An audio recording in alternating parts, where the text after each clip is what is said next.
हम्म बोलिए बोलिए।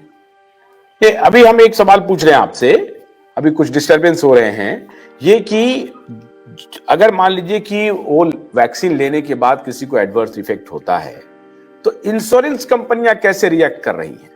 किसी का लीवर खराब हो गया, किडनी खराब हो गया, तो उसका तो वो कहेगा कि हम नहीं देंगे भैया, हम तो पहले तो आपका बिल्कुल ठीक था, आप खराब हो गया तो मैं क्या करूं?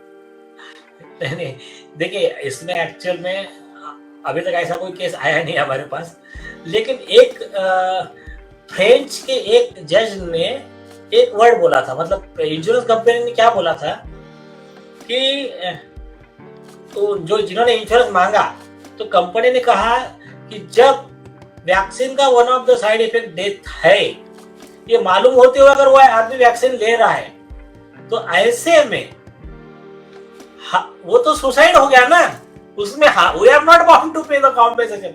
ऐसी बहस हुई थी, इसमें ऐसा कोई निर्णय अभी तक नहीं आया है।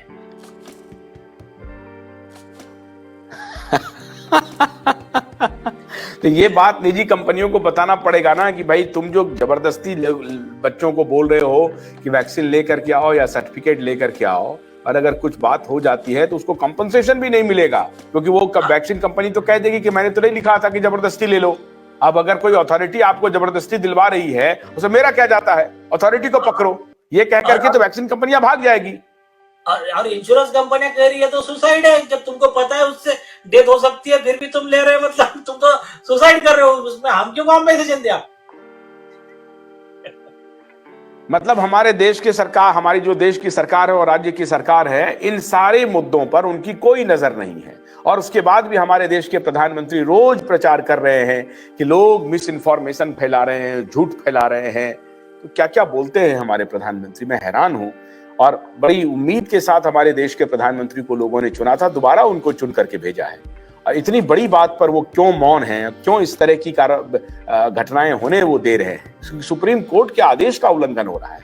और राहुल गांधी, अरविंद केजरीवाल जैसे लोगों से तो कोई अपेक्षा ही रखना बेकार है, क्योंकि ये तो किसी और चीज में लगे हुए हैं, ये इनका कोई एजेंडा ही कुछ और है।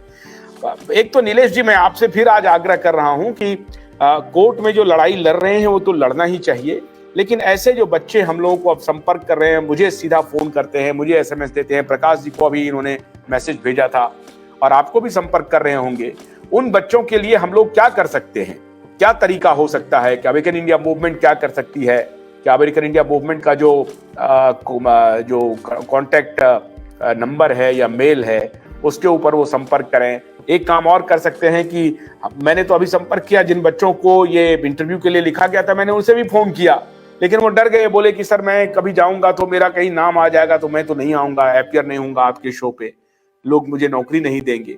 तो इस तरह की जो दहशत है उसके लिए कुछ कहना चाहेंगे बच्चों को? क्या कहना चाहते हैं आप नीलेश जी, कि नहीं डरना तो नहीं पड़ेगा, आपको हिम्मत करना पड़ेगा, क्या ऐसा कहेंगे?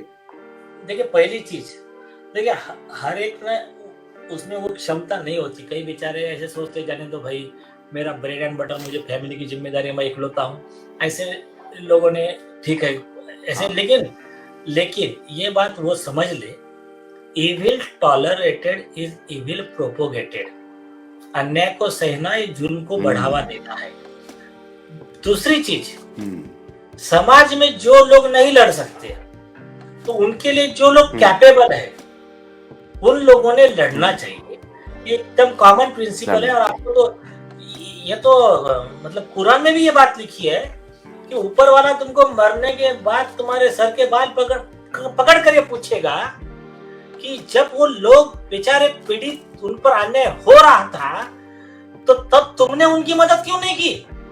तो ये हर इंसान पे फर्ज है कि पीड़ित का साथ दे, और इतिहास गवाह है, जिन्होंने अन्याय के खिलाफ आवाज उठाई, जिन्होंने पीड़ित का साथ दिया, समाज ने उनको सर आंखों पर रखा।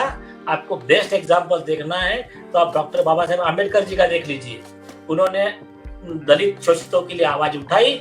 आज आपको इंडिया के राष्ट्रपति से लेकर नीचे के मजिस्ट्रेट, तहसील ऑफिस तक कहीं भी चले जाइए, आपको उनकी तस्वीर लगी हुई दिखेंगी। ये इसका मतलब परिणाम था कि उन्होंने सच्चे दिल से अन्याय के खिलाफ आवाज उठाई थी।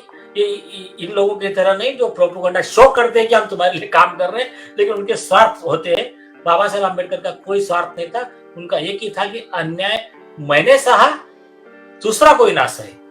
तो इस तरह से जो लड़ते हैं ना, और दूसरी चीज है, मेरे जितने भाई है एक बात ख्याल में रखें, this world suffered a lot, not because of violence of bad people, but more because of silence of good people. तो इस दुनिया को उतनी क्षति ये पापी लोगों ने नहीं पहुंचाई, अपने पाप करके, अन्याय करके, अत्याचार करके, जितनी क्षति अच्छे लोगों ने चुप रहकर पहुंचाई है। और करना ही क्या है भाई, आप कम से कम इतना तो कर सकते हैं, ठीक है, कोई नहीं करेगा तो अवेकन इंडिया मूवमेंट, अंबर जी, रुशील भाई, ये सब लोग तो है। तो आप लोगों को करना क्या है यार, अवेकन इंडिया मूवमेंट की वेबसाइट पे जाइए, वहां से नोटिस के फॉर्मेट रेडी है, जैकब पुलेर का जजमेंट लगा के भेज दीजिए, और ना लड़ाई का वार, गुरिल्ला वार की टेक्निक सीखो। जो लड़का खुद पीड़ित है